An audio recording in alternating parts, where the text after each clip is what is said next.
Indian പ്രധാനമന്ത്രിയുടെ Oman സന്ദർശനം തുടരുകയാണ്.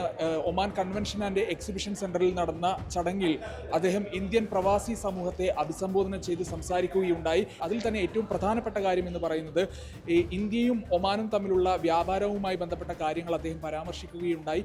ഇന്ത്യയുടെ വ്യവസായവുമായി ബന്ധപ്പെട്ട ഇന്ത്യ ഒമാൻ വ്യവസായവുമായി ബന്ധപ്പെട്ടുള്ള കാര്യങ്ങൾ, അതിൻ്റെ നേട്ടങ്ങളെക്കുറിച്ച് അദ്ദേഹം വിലയിരുത്തുകയുണ്ടായി. അതോടൊപ്പം തന്നെ ഇന്ത്യ ഡിജിറ്റൽ രംഗത്ത് കൈവരിച്ച നേട്ടങ്ങളെക്കുറിച്ച് അദ്ദേഹം വിശദമായിട്ട് തന്നെ സംസാരിച്ചു.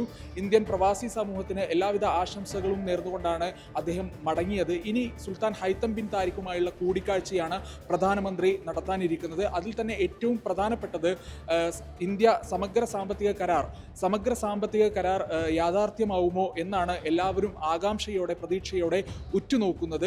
അതങ്ങനെ സംഭവിക്കുകയാണെങ്കിൽ ഇന്ത്യയുടെ വ്യാപാരം, ഒമാനുമായുള്ള ഇന്ത്യയുടെ വ്യാപാരം ഇരട്ടിയിലധികമാകുമെന്നാണ് എല്ലാവരും പ്രതീക്ഷിക്കുന്നത്. അക്കാര്യം തന്നെയാണ് കഴിഞ്ഞ ദിവസം വാർത്താ സമ്മേളനത്തിൽ ഇന്ത്യൻ അംബാസഡർ JV ശ്രീനിവാസ് സംസാരിക്കുകയുണ്ടായത്.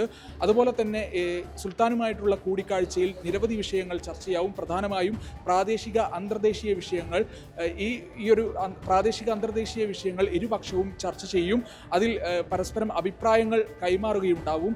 അതുപോലെ തന്നെ നിലവിൽ 4 ധാരണാപത്രങ്ങളിലാണ് ഇന്ത്യയും ഒമാനും ഒപ്പുവെച്ചിട്ടുള്ളത്. സുൽത്താനുമായുള്ള കൂടിക്കാഴ്ചയ്ക്ക് ശേഷം ഇന്ന് വൈകിട്ട് അദ്ദേഹം ഇന്ത്യയിലേക്ക് മടങ്ങുമെന്നാണ് പ്രതീക്ഷിക്കുന്നത്.